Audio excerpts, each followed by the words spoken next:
Hello ലവ്ലീസ്, എന്തൊക്കെയുണ്ട് വിശേഷം? നമ്മളിന്നൊരു നിഗൂഢതകൾ നിറഞ്ഞ എന്നാൽ ചിന്തിപ്പിക്കുന്ന ഒരു ഡാർക്ക് ഫോക്ക് ഹൊറർ ത്രില്ലറിലേക്കാണ് പോകുന്നത്. മനുഷ്യരുടെ കാപട്യവും ഒരു സ്ത്രീ അനുഭവിക്കേണ്ടി വരുന്ന അതികഠിനമായ വേദനകളും ഒടുവിൽ അവൾ ഇരുട്ടിനെ സ്വന്തം അഭയസ്ഥാനമായി തിരഞ്ഞെടുക്കുന്നതുമാണ് ഈ കഥയുടെ ഇതിവൃത്തം. കഥയുടെ തുടക്കം മുതൽ ഒടുക്കം വരെ ആകാംക്ഷ നിലനിർത്തുന്ന ഈ സംഭവവികാസങ്ങളിലേക്ക് നമുക്ക് കടക്കാം. ഈ കഥ നടക്കുന്നത് ഒറ്റപ്പെട്ടതും നിഗൂഢതകൾ നിറഞ്ഞതുമായ ഒരു ഗ്രാമത്തിലാണ്. അവിടെ ജീവിക്കുന്ന ഫ്രീഡ എന്ന യുവതിയിലൂടെയാണ് കഥ ആരംഭിക്കുന്നത്. ഫ്രീഡയുടെ ജീവിതത്തിലെ ഏറ്റവും വലിയ സങ്കടം എന്തെന്നാൽ അവൾക്ക് ഒരു കുഞ്ഞിന് ജന്മം നൽകാൻ കഴിയില്ല എന്നതാണ്. വിവാഹം കഴിഞ്ഞ് വർഷങ്ങൾ പലത് കഴിഞ്ഞിട്ടും ഒരു കുഞ്ഞിക്കല്ല് കാണാൻ സാധിക്കാത്തതിൻ്റെ പേരിൽ ആ ഗ്രാമത്തിലുള്ളവർ അവളെ എപ്പോഴും കുറ്റപ്പെടുത്തുകയും വളരെ പുച്ഛത്തോടെ നോക്കിക്കാണുകയൊക്കെ ചെയ്തിരുന്നു. സമൂഹത്തിൻ്റെ ഈ കുത്തുവാക്കുകൾ അവളുടെ മനസ്സിനെ വല്ലാതെ മുറിവേൽപ്പിച്ചിരുന്നു. തുടക്കത്തിൽ അവളുടെ ഭർത്താവായ ഹീക്കോ അവളെ ആശ്വസിപ്പിക്കാൻ വേണ്ടി പരമാവധി ശ്രമിച്ചിരുന്നു. അവർക്കൊരു കുഞ്ഞുണ്ടാകാൻ വേണ്ടി ചെയ്യാത്ത ചികിത്സകളോ പ്രാർത്ഥനകളോ ഉണ്ടായിരുന്നില്ല. എന്നാൽ കുഴപ്പം ഫ്രീഡയുടെ ശരീരത്തിൽ തന്നെ ആയിരുന്നതിനാൽ അവൾ ഗർഭിണിയാകുക എന്നത് വൈദ്യശാസ്ത്രപരമായി അസാധ്യമായൊരു കാര്യമായിരുന്നു. ഇങ്ങനെയൊക്കെ ആണെങ്കിലും ഫ്രീഡ ഒരിക്കലും തൻ്റെ പ്രതീക്ഷ കൈവിട്ടിരുന്നില്ല. ഒരു ദൈവവിശ്വാസിയായ അവൾ ദിവസവും പള്ളിയിൽ പോയി പ്രാർത്ഥിക്കുകയും ഒരത്ഭുതം സംഭവിച്ച് തനിക്കൊരു കുഞ്ഞ് ജനിക്കുമെന്ന് അടിയുറച്ച് വിശ്വസിക്കുകയും ചെയ്തു. കുഞ്ഞിനു വേണ്ടിയുള്ള അവളുടെ ആഗ്രഹം എത്രത്തോളം തീവ്രമായിരുന്നുവെന്ന് മനസ്സിലാക്കാൻ അവൾ ചെയ്യുന്ന അടുത്ത കാര്യം കണ്ടാൽ മതി. ഗ്രാമത്തിന് തൊട്ടടുത്തായി ഒരു വലിയ കാടുണ്ട്. ഗ്രാമവാസികളുടെ വിശ്വാസപ്രകാരം അതൊരു ശപിക്കപ്പെട്ട കാടാണ്. അവിടെ ഏതോ ദുഷ്ടശക്തികൾ വസിക്കുന്നുണ്ടെന്നും അവിടേക്ക് പോകുന്ന ആരും പിന്നീട് തിരിച്ചു വരാറുള്ളെന്നൊക്കെയാണ് അവരുടെ വിശ്വാസം. ഈ ഭയം കാരണം കാടിൻ്റെ അതിർത്തികളിൽ ഗ്രാമവാസികൾ വലിയ കയറുകൾ കെട്ടുകയും വലിയൊരു കുരിശ് സ്ഥാപിക്കുകയൊക്കെ ചെയ്തിട്ടുണ്ട്. എന്നാൽ ഈ കാട്ടിനുള്ളിൽ എവിടെയോ വന്ധ്യത മാറ്റാൻ കഴിവുള്ള ഒരു അപൂർവ ഔഷധ ചെടി ഉണ്ടെന്ന് ഫ്രീഡ മനസ്സിലാക്കുന്നു. തനിക്ക് ചുറ്റുമുള്ള ഭയപ്പെടുത്തുന്ന കഥകളൊന്നും വകവയ്ക്കാതെ തൻ്റെ ജീവൻ പോലും പണയം വെച്ച് ഫ്രീഡ ആ കാടിൻ്റെ അതിർത്തി കടക്കുകയാണ്. ഉള്ളിൽ വല്ലാത്ത ഭയമുണ്ടെങ്കിലും കാടിനുള്ളിൽ പതിയിരിക്കുന്ന അപകടങ്ങളെക്കുറിച്ച് ഓർത്ത് അവർ വേഗത്തിൽ ആ ചെടികൾ പറിച്ച് തിരികെ ഓടാൻ ശ്രമിക്കുന്നു. അവൾ തിരികെ നടക്കുമ്പോൾ കാടിൻ്റെ ഇരുളടഞ്ഞ കോണുകളിൽ നിന്ന് ഭയപ്പെടുത്തുന്ന ചില മന്ത്രവാദ സ്വരങ്ങളും രഹസ്യ സംഭാഷണങ്ങളും അവളുടെ കാതിൽ മുഴങ്ങുന്നുണ്ടായിരുന്നു. എങ്കിലും അവൾ സുരക്ഷിതമായി ഗ്രാമത്തിൽ തിരിച്ചെത്തി. അന്ന് വൈകുന്നേരം ഗ്രാമത്തിൽ ഒരു വലിയ പഞ്ചായത്ത് കൂടിയാണ്. ജിയാലോ എന്നൊരാളെ വിസ്തരിക്കാനാണ് എല്ലാവരും ഒത്തുകൂടിയിരിക്കുന്നത്. ഫ്രീഡയുടെ ഉറ്റ സുഹൃത്തായ സാഷയെ അയാൾ ബലമായി പീഡിപ്പിക്കാൻ ശ്രമിച്ചു എന്നാണ് കുറ്റം. ആ ഗ്രാമത്തിലെ ഏറ്റവും സ്വാധീനമുള്ളതും പണക്കാരനുമായൊരു വ്യക്തിയാണ് ജിയാലോ. അയാൾ ചെയ്ത തെറ്റ് വളരെ വലുതാണെങ്കിലും അയാളുടെ സ്വാധീനത്തിന് മുന്നിൽ ഗ്രാമവാസികളും അവിടുത്തെ പുരോഹിതന്മാരും കണ്ണടയ്ക്കുകയാണ്. ഒടുവിൽ ഗ്രാമത്തിലെ നിയമപ്രകാരം യാതൊരു ശിക്ഷയും നൽകാതെ അവർ അയാളെ വെറുതെ വിടുന്നു. സമൂഹത്തിലെ ഇരട്ടത്താപ്പ് ഫ്രീഡയെ വല്ലാതെ ദേഷ്യം പിടിപ്പിക്കുന്നുണ്ട്. തുടർന്ന് ഫ്രീഡ താൻ കൊണ്ടുവന്ന ഔഷധ ചെടികളുമായി ഗ്രാമത്തിലെ പ്രധാന പുരോഹിതനായ റോമോയുടെ അടുത്തേക്ക് പോകുന്നു. ഈ റോമോ മറ്റാരുമല്ല, ഫ്രീഡയുടെ സ്വന്തം പിതാവാണ്. അവൾ അദ്ദേഹത്തോട് ആ മരുന്ന് ഒരിക്കൽ കൂടി തയ്യാറാക്കി നൽകാൻ അപേക്ഷിക്കുന്നു. ഇതിനു മുൻപും പലതവണ അവർ ഈ മരുന്ന് പരീക്ഷിച്ചിട്ടുള്ളതാണ്. അതൊന്നും ഫലം കണ്ടിട്ടുമില്ല. എന്നിരുന്നാലും ദൈവം ഒരിക്കൽ തനിക്ക് പ്രതിഫലം നൽകും എന്നവളുടെ വിശ്വാസം റോമോയെ കൊണ്ട് വീണ്ടും ആ മരുന്ന് തയ്യാറാക്കാൻ പ്രേരിപ്പിക്കുന്നു. മരുന്ന് തയ്യാറാക്കാൻ ഏൽപ്പിച്ച ശേഷം ഫ്രീഡ നേരെ പോകുന്നത് സാഷയെ കാണാനാണ്.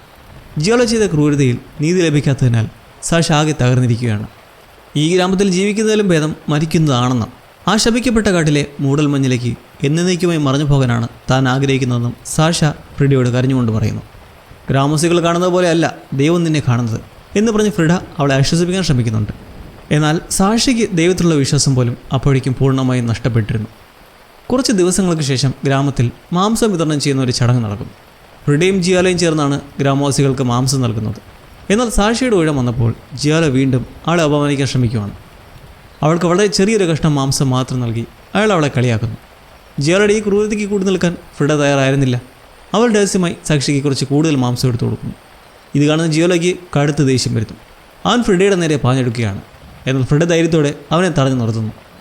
അപ്പോൾ ജിയാലോ എല്ലാവരുടെയും മുന്നിൽ വെച്ച് ഫ്രീഡയെ നോക്കി വളരെ മ്ലേച്ഛമായൊരു കമൻറ്റ് പാസ്സാക്കുന്നു.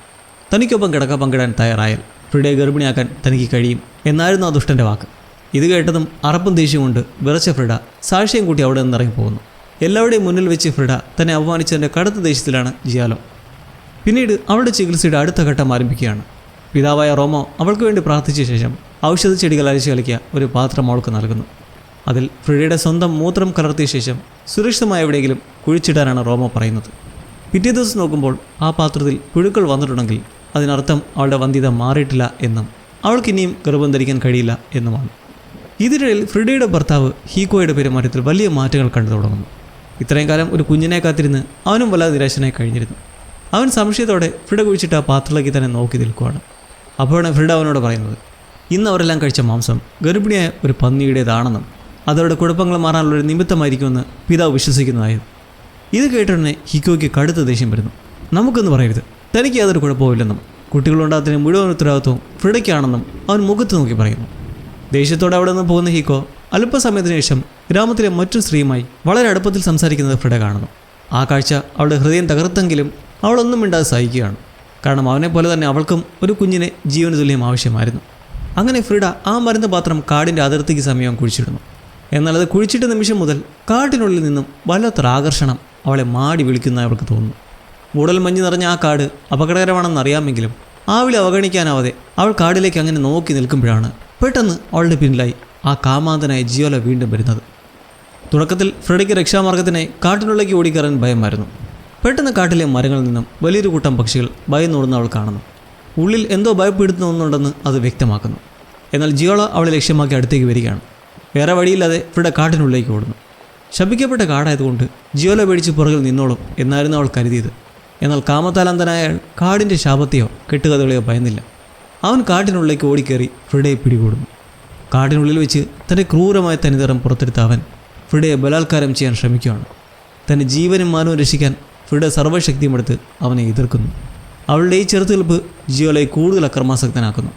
അവനവളുടെ കഴുത്തിൽ കുത്തിപ്പിടിച്ച് ശ്വാസം മുട്ടിക്കാൻ തുടങ്ങുകയാണ്. ഫ്രിഡയുടെ ബോധം മറയുന്ന ആ അവസാന നിമിഷം തികച്ചും അപ്രതീക്ഷിതമായൊരു സംഭവം അവിടെ അരങ്ങേറുന്നു. ഇരുട്ടിൽ നിന്നും അജ്ഞാതമായൊരു അമാനുഷ്യ ശക്തി പെട്ടെന്ന് അവിടെ അടുത്തേക്ക് പാഞ്ഞു വരികയും ജിയോലയെ അതിക്രൂരമായി ആക്രമിച്ച് ഇരുട്ടിലേക്ക് വലിച്ചിഴിച്ചു കൊണ്ടുപോവുകയും ചെയ്യുന്നു. ഭയം കൊണ്ട് തരിച്ചുപോയ ഫ്രിഡ ഒന്ന് തിരിഞ്ഞു നോക്കാൻ പോലും ധൈര്യപ്പെടാതെ കിടക്കുകയാണ്. അങ്ങ് ദൂരെ നിന്നും ജിയോലയുടെ ദാരുണമായ നിലവിളികൾ മാത്രം കേൾക്കാം. തൻ്റെ ആവശ്യതകൾ വകവയ്ക്കാതെ ഫ്രിഡ അവിടെ നിന്ന് എഴഞ്ഞു മാറാൻ ശ്രമിക്കുന്നു. എന്നാൽ പെട്ടെന്ന് ആ ദുരൂഹശക്തി ഫ്രിഡയും പിടികൂടുന്നു. ഇരുട്ടിൽ നിന്നും പതിയെ ആ ഭയപ്പെടുത്തുന്ന രൂപം അവളുടെ മുന്നിലേക്ക് വരികയാണ്. എന്നാൽ അമ്പരിപ്പിച്ചുകൊണ്ട് ആ ശക്തി ഫ്രിഡയെ ആക്രമിക്കുന്നില്ല. കുറച്ചു നേരം അവൾക്ക് മുകളിലായി ഒഴുകി നടന്ന ശേഷം അത് തിരികെ ഇരുട്ടിലേക്ക് തന്നെ മറിയുന്നു. താൻ എന്താണ് കണ്ടതെന്നറിയാതെ ഫ്രിഡ ഭയന്ന് ഉറച്ച് അവിടെ തന്നെ കിടക്കുവാണ് അനങ്ങാതെ. കുറച്ച് സമയത്തിന് ശേഷം പേടി വിട്ടുമാറാത്ത ഫ്രിഡ എങ്ങനെയൊക്കെയോ ഗ്രാമത്തിലേക്ക് തിരിച്ചെത്തുന്നു. ആ സമയം പള്ളിയിൽ അവളുടെ പിതാവ് ഗ്രാമവാസികൾക്ക് പ്രഭാഷണം നടത്തുകയായിരുന്നു. കരഞ്ഞുകൊണ്ട് പള്ളിയിലേക്ക് ഓടിക്കേറിയ ഫ്രിഡ തനിക്ക് സംഭവിച്ച കാര്യങ്ങൾ പറയാൻ ശ്രമിക്കുന്നു. എന്നാൽ ഒരു വാക്ക് പോലും പൂർത്തിയാക്കാൻ കഴിയുന്നതിന് മുമ്പ് അവൾ അവിടെ കുഴഞ്ഞു വീഴുന്നു. ഗ്രാമവാസികൾ അവളെ വീട്ടിലേക്ക് എത്തിക്കുന്നുണ്ടെങ്കിലും എന്നാൽ അന്നു മുതൽ അവളുടെ ജീവിതത്തിൽ വിചിത്രമായ കാര്യങ്ങൾ സംഭവിക്കാൻ തുടങ്ങുകയാണ്. അർദ്ധരാത്രി വീടിനുള്ളിൽ എവിടെ നിന്നൊക്കെയോ ഭയപ്പെടുത്തുന്ന ശബ്ദങ്ങൾ കേൾക്കാൻ തുടങ്ങുന്നു. അവളൊരു മെഴുകുതിരിയുമായി ശബ്ദം കേട്ട ഭാഗത്തേക്ക് നടക്കുമ്പോൾ വീടിൻ്റെ മുൻവാതിൽ തനിയെ തുറക്കപ്പെടുന്നു. അവളുടെ കയ്യിലെ മെഴുകുതിരി പെട്ടെന്ന് അണയുന്നു. ആ കൂരിട്ടിൽ നീളമുള്ള വെളുത്ത മുടിയുള്ള ഒരു സ്ത്രീരൂപം യാതൊരു അനക്കവുമില്ലാതെ തൻ്റെ മുന്നിൽ വന്ന് നിൽക്കുന്നത് ഫ്രിഡ കാണുന്നു. ഭയം കൊണ്ട് അവൾ മരവിച്ച് നിൽക്കുമ്പോൾ പെട്ടെന്ന് ആരോ വാതിൽ മുട്ടുന്ന ശബ്ദം കേട്ട് അവൾ ഞെട്ടിയുണരുന്നു. അതൊരു ദുസ്വപ്നമായിരുന്നു എന്നപ്പോഴാണ് അവൾക്ക് മനസ്സിലാവുന്നത്. വാതിൽക്ക് വന്നത് ഗ്രാമത്തിലൊരു സ്ത്രീയായിരുന്നു. വളരെ ദേഷ്യത്തോടെ വന്നവർ ഫ്രിഡയെ കുറ്റപ്പെടുത്താൻ തുടങ്ങി. കാട്ടിലേക്ക് പോരുത് എന്ന് ഗ്രാമത്തിൻ്റെ കർശന നിയമം ലംഘിച്ച ഫ്രിഡ കാരണം ഇനി ഗ്രാമം മുഴുവൻ കാടിൻ്റെ ശവം അനുഭവിക്കേണ്ടി വരും എന്നവർ മുന്നറിയിപ്പ് നൽകുന്നു. ഇതിലേറ്റവും വിചിത്രമായ കാര്യം ഫ്രിഡ ജീവനോട് തിരിച്ചു വന്നു എന്നതാണ്. നാളിതുവരെ ആ കാട്ടിൽ കയറിയ ഒരു സ്ത്രീയും തിരികെ വന്നിട്ടില്ല. അതുകൊണ്ട് തന്നെ ഫ്രിഡ കാട്ടിലെ പിശാചുമായി എന്തോ കരാർ ഏർപ്പെട്ടിട്ടുണ്ടെന്നും അവളെ ഗ്രാമത്തിൽ നിന്ന് പുറത്താക്കണമെന്നും ആ സ്ത്രീ പുറത്തുനിന്ന് ആവശ്യപ്പെടുന്നു.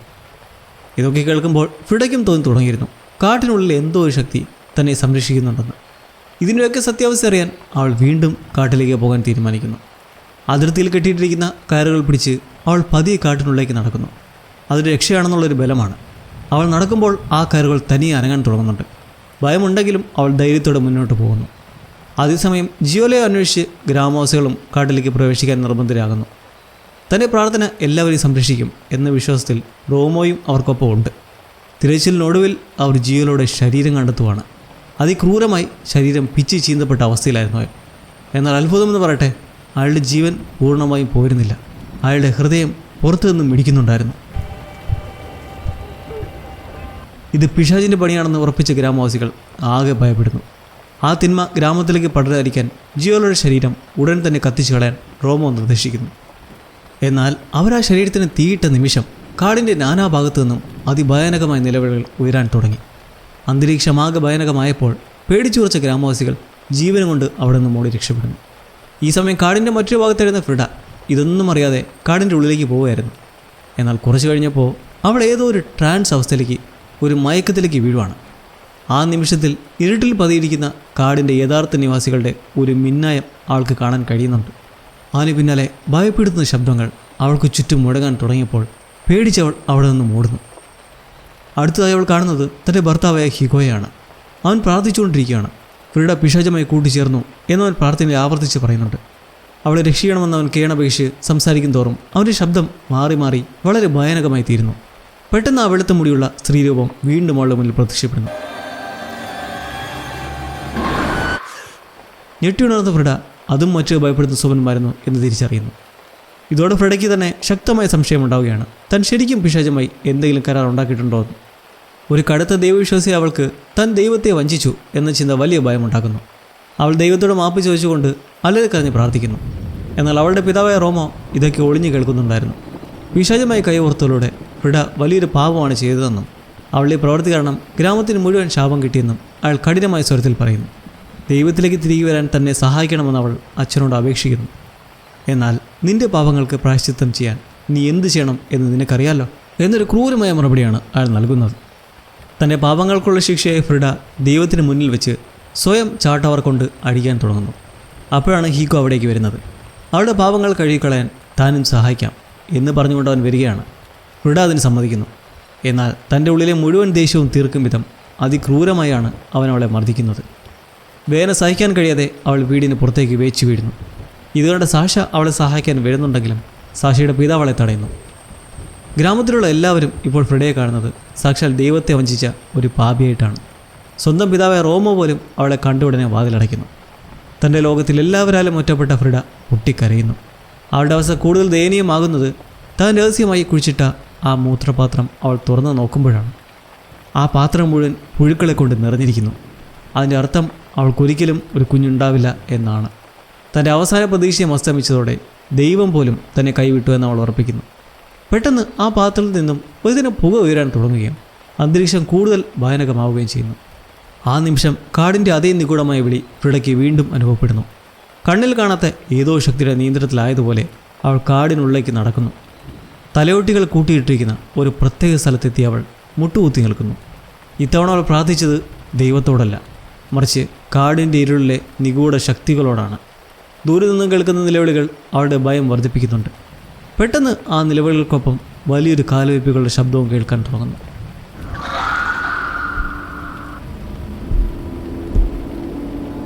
അവളുടെ മുന്നിൽ ഒരു ഭയാനകമായ രൂപം പ്രത്യക്ഷപ്പെടുകയാണ്. അതൊരു മനുഷ്യരൂപമേ അല്ലായിരുന്നു. മരച്ചില്ലകളും വേരുകളും ചുറ്റിപ്പടഞ്ഞുണ്ടായതുപോലുള്ള ഭയപ്പെടുത്തുന്ന ഒരു രൂപം.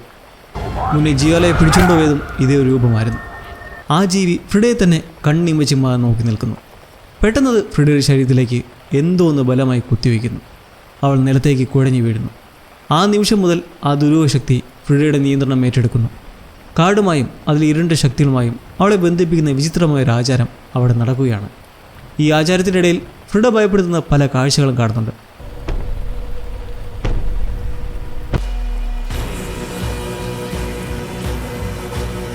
അതിലൊന്ന് നേരത്തെ കണ്ട വെളുത്ത വസ്ത്രം ധരിച്ച നിഗൂഢമായ സ്ത്രീ രൂപമാണ്. ഈ ഇരുണ്ട ആചാരം അവളുടെ വന്ധ്യത മാറ്റാനുള്ള ഒരു വഴിയാണെന്ന് തോന്നിപ്പിക്കുന്നതായിരുന്നു ആ കാഴ്ചകൾ. പിറ്റേ ദിവസം രാവിലെ ഉറക്കമുണർന്ന ഫ്രിഡ അക്ഷരാർത്ഥത്തിൽ ഞെട്ടിപ്പോകുന്നു. അവളുടെ വയറ് അസ്വാഭാവികമായ വിധം വലുതായിരിക്കുന്നു. ഒറ്റ രാത്രി കൊണ്ട് അവൾ മാസങ്ങൾ പിന്നിട്ട ഒരു ഗർഭിണിയെ പോലെയായി മാറിയിരുന്നു. ജീവിതകാലം മുഴുവൻ അവൾ കാത്തിരുന്ന ആ സ്വപ്നം ഒടുവിൽ യാഥാർത്ഥ്യമായിരിക്കുന്നു. ഉടൻ തന്നെ ഗ്രാമത്തിലേക്ക് മടങ്ങി. എന്നാൽ അവൾ ജീവനോട് തിരിച്ചു വന്നത് കണ്ട് ഗ്രാമവാസികൾ അത്ഭുതത്തോടെയും സംശയത്തോടെയുമാണ് അവളെ നോക്കുന്നത്. അവിടെ എത്തുമ്പോഴാണ് അവൾ ആ ഞെട്ടിക്കുന്ന സത്യം അറിയുന്നത്. ഫ്രിഡ മരിച്ചു എന്ന് വിശ്വസിച്ച് ഹീഗോ താൻ നേരത്തെ സംസാരിച്ചിരുന്നിരുന്ന ആ സ്ത്രീയുമായി ഒരുമിച്ച് താമസിക്കാൻ തുടങ്ങിയിരിക്കുന്നു. ഫ്രിഡയ്ക്കിനി ആ വീട്ടിൽ യാതൊരു സ്ഥാനവുമില്ല എന്ന് ഹീഗോ മുഖത്ത് നോക്കി പറയുന്നു. എന്നാൽ ഫ്രിഡ പിന്മാറാൻ തയ്യാറായില്ല. അവർക്കെല്ലാവർക്കും കൂടി ഒന്നിച്ച് ജീവിക്കാനുള്ള ഒരു വഴി കണ്ടെത്താം എന്ന് പറഞ്ഞ് അവൾ ആ വീട്ടിലേക്ക് തന്നെ കയറി പോകുന്നു. അന്ന് രാത്രി ഗ്രാമത്തിലെ പുരുഷന്മാരുടെ കാപട്യം ഫ്രിഡ ശരിക്കും മനസ്സിലാക്കുകയാണ്. റോമോയും മറ്റു പുരുഷന്മാരും മദ്യപിച്ചിരുന്ന് സംസാരിക്കുന്ന അവൾ കേൾക്കുന്നു. സാക്ഷ്യം പിടിപ്പിച്ച ജിയലയുടെ മരണത്തെ അവർ വാഴ്ത്തുകയാണ്. അവൻ കാട്ടിലേക്ക് പോയി പിശാചിനെ നേരിട്ട് മൃത്യുവടഞ്ഞതിലൂടെ ദൈവത്തിൻ്റെ സ്വർഗത്തിലെത്തി എന്നാണ് അവർ പറയുന്നത്. ഇതുകേട്ട് ദേഷ്യം വന്ന ഫ്രിഡ അവരോട് തർക്കിക്കുന്നു. ജിയലോയ്ക്ക് അവൻ്റെ പാപങ്ങൾക്കുള്ള ശിക്ഷയാണ് ലഭിച്ചതെന്ന് അവൾ പറയുന്നു. കാരണം അവൾക്കറിയാം ജിയലോ അന്ന് കാട്ടിനുള്ളിലേക്ക് എങ്ങനെ എത്തിപ്പെട്ടു എന്നുള്ളത്. എന്നാൽ ആ പുരുഷന്മാർ അവളെ നോക്കി പരിഹസിച്ചിരിക്കുക മാത്രമാണ് ചെയ്തത്. പിന്നീട് ഫ്രിഡ സാക്ഷിയോട് പറയുന്നുണ്ട്, നമ്മളിനി ഈ പുരുഷന്മാരെ അനുസരിക്കുന്നത് നിർത്തണം. സ്ത്രീകളെ അടിച്ചമർത്താൻ വേണ്ടി മാത്രമാണ് ഈ സമൂഹം നിയമങ്ങൾ ഉണ്ടാക്കിയിരിക്കുന്നത്. കുറച്ച് ദിവസങ്ങൾക്ക് ശേഷം പള്ളിയിൽ നടക്കുന്ന ഒരു പ്രാർത്ഥന സമ്മേളനത്തേക്ക് സാഷ ഫ്രിഡയെ കൊണ്ടുപോകുന്നു. പ്രാർത്ഥനയ്ക്കിടയിൽ ഫ്രിഡയുടെ അസാധാരണമായ പെരുമാറ്റം ശ്രദ്ധിച്ച റോമോ എല്ലാവർക്കും മുന്നിൽ വന്ന് പ്രാർത്ഥന ചൊല്ലാൻ അവളോട് ആവശ്യപ്പെടുന്നു. ഫ്രിഡ സംസാരിക്കാൻ ശ്രമിക്കുന്നുണ്ടെങ്കിലും ഏതോ ഒരു അദൃശ്യ ശക്തി അവളിലെ വാക്കുകളെ തടയുന്നത് പോലെ അവൾക്ക് അനുഭവപ്പെടുന്നു. അവൾ പ്രാർത്ഥന തെറ്റിച്ച് പറയാൻ തുടങ്ങുന്നതും പെട്ടെന്ന് എല്ലാവരുടെയും മുന്നിൽ വെച്ച് അവൾ ശ്രദ്ധിക്കുന്നു. ആ സമയത്ത് അവളുടെ വസ്ത്രം കുറച്ച് മാറ്റി നോക്കുകയും അതിലൂടെ ഗർഭിണിയാണെന്ന സത്യം ഗ്രാമവാസികളുടെ മുന്നിൽ വെളിപ്പെടുകയും ചെയ്യുന്നു. അവളുടെ വലിയ വയറിലെ വിചിത്രമായ പാടുകൾ കണ്ട് എല്ലാവരും അമ്പരം നിൽക്കുന്നു. ഇത്രയും കാലം മച്ചിയായിരുന്ന ഒരു സ്ത്രീക്ക് പെട്ടെന്ന് എങ്ങനെ ഗർഭം ധരിക്കാൻ കഴിയും? ഇതിനെ ഒരു ദൈവിക അത്ഭുതമായി കാണുന്നതിന് പകരം ഗ്രാമവാസികളുടെ സംശയം വർദ്ധിക്കുകയാണ് ചെയ്തത്. അവൾ ചുമക്കുന്നത് ഒരു മനുഷ്യക്കുഞ്ഞിനെ അല്ല, സാക്ഷാൽ പിശാചിൻ്റെ കുഞ്ഞിനെയാണെന്ന് അവർ ആരോപിക്കുന്നു. ഫ്രിഡ ഇതെല്ലാം നിഷേധിക്കുകയും തൻ്റെ കുഞ്ഞ് ദൈവം തന്ന അത്ഭുതമാണെന്ന് ഉറപ്പിച്ച് പറയുകയും ചെയ്യുന്നു. സാക്ഷിയും ഫ്രിഡയെ പിന്തുണച്ചുകൊണ്ട് സംസാരിക്കുന്നുണ്ട്. ഫ്രിഡയുടെ പ്രാർത്ഥനകൾക്ക് ഒടുവിൽ ദൈവം ഉത്തരം നൽകി എന്ന് അവൾ പറയുന്നു. എന്നാൽ ആരും അത് വിശ്വസിക്കാൻ തയ്യാറായിരുന്നില്ല. ഗ്രാമം ഒന്നടങ്കം അവൾക്ക് ശിക്ഷ നൽകണമെന്ന് ആവശ്യപ്പെടുന്നു. ഒടുവിൽ ഗ്രാമവാസികൾ അവളെ കെട്ടിയിട്ട് ഒരു ജയിലറയ്ക്കുള്ളിൽ അടയ്ക്കുന്നു. സ്വയം മോചിപ്പിക്കാൻ ഫ്രിഡ പരമാവധി ശ്രമിക്കുന്നുണ്ടെങ്കിലും കാവൽക്കാരൻ അവളെ ഒരു മന്ത്രവാദിനി എന്ന് വിളിച്ച് അവളെ നിശബ്ദയാക്കുന്നു. കുറച്ച് നേരം കഴിയുമ്പോൾ കാവൽക്കാരൻ അവിടെ നിന്നും പോവുകയും ഹീഗോ അവിടേക്ക് വരികയും ചെയ്യുന്നു. അവൻ ഫ്രിഡയോട് പറയുന്നു, റോമോ അവളെ പട്ടിണിക്കിട്ട് കൊല്ലാനാണ് തീരുമാനിച്ചിരിക്കുന്നതെന്ന്. എങ്കിൽ മാത്രമേ അവളുടെ ഉള്ളിലെ പിശാച് പുറത്തു പോവുകയുള്ളൂ എന്നാണ് റോമോയുടെ വിശ്വാസം. എന്നാൽ ഹീഗോ മറ്റൊരു വഴി നിർദ്ദേശിക്കുന്നു. തൻ്റെ വയറ്റിൽ വളരുന്ന ആ കുഞ്ഞിനെ ഉപേക്ഷിക്കാൻ തയ്യാറായാൽ ഫ്രിഡയെ രക്ഷിക്കാം എന്നവൻ പറയുന്നു. തിന്മയെ അതിൻ്റെ വേരോടെ പിഴുതെറിയണം എന്നാണ് അവൻ്റെ പക്ഷം. എന്നാൽ ഫ്രിഡ ഉടൻ തന്നെ നിരസിക്കുകയും തൻ്റെ കുഞ്ഞിനെ ഒരിക്കലും ഉപേക്ഷിക്കില്ല എന്ന് തീർത്ത് പറയുകയും ചെയ്യുന്നു. പെട്ടെന്ന് ഹീഗോ തൻ്റെ കയ്യിലിരുന്നൊരു വലിയ കത്തി പുറത്തേക്ക് എടുക്കുകയാണ്. ഇത് സാക്ഷാൽ ദൈവത്തിൻ്റെ കൽപ്പനയാണെന്ന് അവൻ ആവർത്തിച്ച് പറയുന്നു. ഭയം കൊണ്ട് വിറച്ച ഫ്രിഡ തൻ്റെ കുഞ്ഞിനെ കൊല്ലുന്നവനോട് കാല് പിടിച്ച് അപേക്ഷിക്കുന്നു. എന്നിട്ടും ഹീഗോ വഴങ്ങുന്നില്ല. ഈ കുഞ്ഞ് മരിച്ചേ തീരൂ എന്നവൻ ഉറപ്പിച്ച് പറയുന്നു. ഹീഗോ അവളുടെ വയറ്റിൽ കത്തി കുത്തിയിറക്കാൻ ശ്രമിക്കുന്ന ആ അവസാന നിമിഷം എങ്ങനെയൊക്കെയോ ഫ്രിഡ ആ കാലുകൾ പൊട്ടിച്ചെറിയുന്നു. ഒരു സാധാരണ മനുഷ്യന് ഒരിക്കലും സാധിക്കാത്തത്ര അമാനുഷികമായ ശക്തിയോടെ അവൾ ഹീഗോയുടെ കൈകളിൽ കയറി പിടിക്കുകയാണ്. അതേസമയം തന്നെ ഫ്രിഡയുടെ മുഖം ക്രമേണ ഒരു ഭയാനക പൈശാചിക രൂപമായി മാറാൻ തുടങ്ങിയിരുന്നു. പെട്ടെന്നൊന്ന് മിന്നി മറിയുന്നതും ഇതുകണ്ട് ഭയന്നു പോയ ഹീഗോയുടെ കയ്യിൽ നിന്നും തീച്ചൂട്ട് താഴെ വീഴുകയും ജയിലിനുള്ളിൽ വലിയ തീപിടുത്തമുണ്ടാവുകയും ചെയ്യുന്നു. തീനാളങ്ങൾക്കിടയിൽ നിന്നും ഫ്രിഡയുടെ ഭയാനകമായ അലർച്ചകൾ കേട്ട് ഹീഗോ വിറച്ചു നിൽക്കുകയാണ്. അവൾ മരിക്കട്ടെ എന്ന പോലെ കുറച്ചു നേരം നിന്ന് തിരിഞ്ഞു നോക്കിയപ്പോൾ പെട്ടെന്ന് ചുറ്റും വലിയൊരു നിശബ്ദത പരക്കുന്നു. യാതൊരു കാരണവുമില്ലാതെ ആ തീ തനിയെ അണയുന്നു. ആ തക്കത്തിന് ഫ്രിഡ അവിടെ നിന്നും രക്ഷപ്പെടുകയാണ്. വളരെ പെട്ടെന്ന് തന്നെ ഗ്രാമവാസികൾ ഒന്നടങ്കം അവളെ പിന്തുടർന്ന് കാട്ടിലേക്ക് പ്രവേശിക്കുന്നു. ഇരുട്ടിൽ ഏതൊരു അദൃശ്യ ശക്തി ഫ്രിഡയ്ക്ക് സംരക്ഷണ വലയം ഒരുക്കുന്നുണ്ടായിരുന്നു. എന്നിട്ടും ഗ്രാമവാസികൾ അവളെ പിടികൂടുന്നു. ഫ്രിഡയെയും അവളുടെ ഉള്ളിൽ വളരുന്ന കുഞ്ഞിനെയും ഉടൻ തന്നെ കൊന്നുകളയാൻ റോമോ ഹീഗോയ്ക്ക് നിർദ്ദേശം നൽകുന്നു. എങ്കിൽ മാത്രമേ ആ പിശാച് പൂർണ്ണമായി നശിക്കുകയുള്ളൂ എന്നയാൾ വിശ്വസിക്കുന്നു. എന്നാൽ ആ നിമിഷം കാട്ടിലാകെ ഒരു ഭയാനകമായ നിലവിളി മുഴങ്ങുകയും കാണാത്ത ഏതോ ഒരു ശക്തി ചില ഗ്രാമവാസികളെ ഇരുട്ടിലേക്ക് വലിച്ചഴിച്ചു കൊണ്ടുപോവുകയും ചെയ്യുന്നു. ഫ്രിഡ അതിശക്തമായി ഹീഗോയുടെ കൈകളിൽ പിടിച്ചലർന്നു. ഇനി ഒരാളും എൻ്റെ കുഞ്ഞിന്മേൽ കൈവയ്ക്കില്ല. തുടർന്ന് അവൾ പുറപ്പെടുവിച്ച അതിശക്തമായ ഒരു നിലവിളിയുടെ ആഘാതത്തിൽ ഹീഗോ ആകട്ടെ ദൂരെയുള്ള ഒരു മരത്തിലേക്ക് തെറിച്ചു വീണങ്ങനെ നിൽക്കുകയാണ്. അവൻ്റെ ശരീരം ചിന്നി ചിതർന്നു. ആ ഭയാനകമായ കാഴ്ച കണ്ട് ഭയന്ന ഗ്രാമവാസികൾ കാട്ടിൽ നിന്ന് ജീവനം കൊണ്ട് ഓടി രക്ഷപ്പെടുന്നു. ഫ്രിഡ തന്നെ ഒരു പിശാചായി മാറി എന്ന് റോമോ ഉറക്കെ വിളിച്ചു പറയുന്നുണ്ട്. ഇതെല്ലാം കേട്ട് സാഷ അവിടെ നിൽക്കുന്നുണ്ടായിരുന്നു. മറ്റ് ഗ്രാമവാസികളെ പോലെ ഓടി ഒളിക്കാതെ ഒറ്റയ്ക്ക് ആ കാട്ടിലേക്ക് നടക്കുന്നു. കാരണം അവൾ ഇപ്പോഴും ഫ്രിഡയെ തൻ്റെ ഉറ്റ സുഹൃത്തായി തന്നെയാണ് കാണുന്നത്. അതേസമയം ഇത്രയും കാലം തന്നെ നിരീക്ഷിക്കുകയും സംരക്ഷിക്കുകയും ചെയ്തിരുന്ന ആ നിഗൂഢ ശക്തിയെ ഫ്രിഡ ഒടുവിൽ കണ്ടുമുട്ടുകയാണ്. ആ ശക്തി പതിയെ അതിൻ്റെ യഥാർത്ഥ രൂപം വെളിപ്പെടുത്തുന്നു. അവളുടെ ദുസ്വപ്നത്തിൽ വന്നിരുന്ന അതേ വെളുത്ത മുടിയുള്ള സ്ത്രീയുടെ രൂപമായിരുന്നു അത്. ആ സ്ത്രീ ശാന്തമായി ഫ്രിഡയുടെ അടുത്തേക്ക് വരികയും അവളുടെ ഉള്ളിൽ വളരുന്ന കുഞ്ഞിനെ തിരിച്ചറിഞ്ഞതുപോലെ അവളുടെ വയറ്റിൽ പതുക്കെ കൈവയ്ക്കുകയും ചെയ്യുന്നു. ആദ്യമായി ഫ്രിഡയുടെ മുഖത്തെ ഭയം പൂർണ്ണമായും മാറുകയും പകരം വല്ലാത്തൊരു സമാധാനം അവിടെ നിറയുകയും ചെയ്യുന്നു. തുടർന്ന് ആ സ്ത്രീ ഫ്രിഡയെ മറ്റൊരു നിഗൂഢ ലോകത്തേക്ക് കൂട്ടിക്കൊണ്ടു പോവുകയാണ്. യാതൊരു എതിർപ്പുമില്ലാതെ ഫ്രിഡ അവരെ പിന്തുടരുന്നു. മനുഷ്യരിൽ നിന്നും നിരന്തരം അവഗണനയും ക്രൂരതയും ഒറ്റപ്പെടലും മാത്രം അനുഭവിച്ച ഫ്രിഡ ഒടുവിൽ മനുഷ്യത്വമില്ലാത്ത ഈ ലോകത്തേക്കാൾ നല്ലത് ആ ഇരുണ്ട ലോകമാണെന്ന് തിരിച്ചറിയുന്നു. അങ്ങനെ അവൾ ആ നിഗൂഢ ലോകത്തിൻ്റെ ഭാഗമായി മാറുകയാണ്. ഈ കഥ അവസാനിപ്പിക്കുന്നത് വളരെ ചിന്തിപ്പിക്കുന്ന ഒരു സന്ദേശത്തോടെയാണ്. യഥാർത്ഥ രാക്ഷസന്മാർ എപ്പോഴും കാടിനുള്ളിൽ ഒളിച്ചിരിക്കുന്നവരല്ല. അവർ പലപ്പോഴും മനുഷ്യർക്കിടയിൽ തന്നെ ജീവിക്കുന്നവരാണ്. മനുഷ്യൻ്റെ ക്രൂരതയേക്കാൾ എത്രയോ ഭേദമാണ് ചിലപ്പോൾ ഇരുട്ട് നൽകുന്ന അഭയം. അങ്ങനെ നമ്മൾ ഈ ഒരു അനുഭവം ഇവിടെ അവസാനിപ്പിക്കുകയാണ്. ഇതുപോലുള്ള ഫോക്ക് ഹൊറർ സിനിമകൾ നിങ്ങളുടെ കണ്ണിൽപ്പെട്ടാൽ അറിയിക്കാൻ മറക്കണ്ട. അപ്പോൾ മറ്റു എക്സ്പീരിയൻസുമായി നമുക്ക് വീണ്ടും കാണാം. Stay tuned and see you ലവ്ലീസ്.